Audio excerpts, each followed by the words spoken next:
the difference between the old model, which I'll call the closed-end private equity fund model, versus the new model. In the old model, same deal, 20% return. The deal starts off at a 20% return. The real estate operator takes their promote. Typically it might be, 20 over an 8, and then another hurdle getting all the way up to 50-50.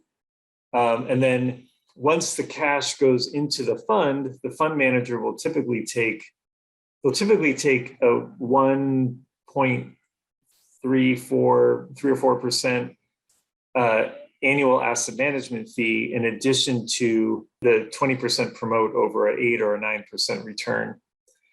And then the gatekeepers they'll charge a little bit, not a lot. And then ultimately, 12 to 14% will actually filter through to the institutional investor. In the new model, same 20% return, same 3 or 4% to the real estate operator.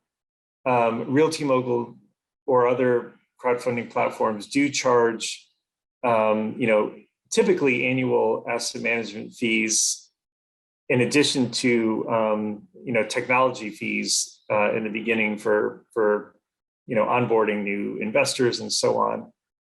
But, that savings flows through to the institutional investors or individual investors. So to think that with this new model, you actually get higher returns than a $100 billion state pension fund was pretty exciting to me, that, and that whole model could be disrupted.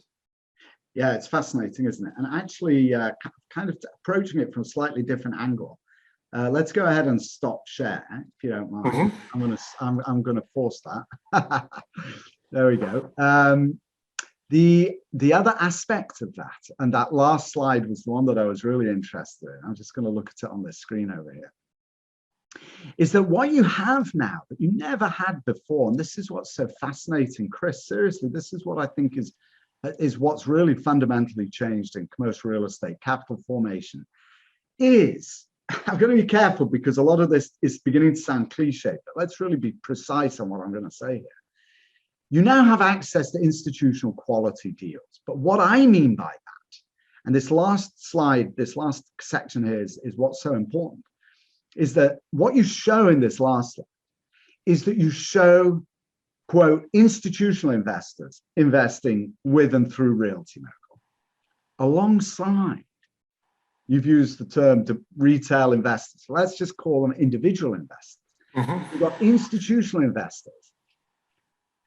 Individual investors investing in deals with institutional investors. And what's so powerful about that is that now you have, in your case, RealtyMogul doing due diligence, but you know that the institution with its professional real estate, lifelong real estate analysts and pros inside there who are fiduciaries to massive amounts of money and millions of people ultimately, that you are also investing in deals alongside that. There is probably no better way to reassure yourself that you're investing in a real estate deal that has been well examined, right? Basically, it's not random.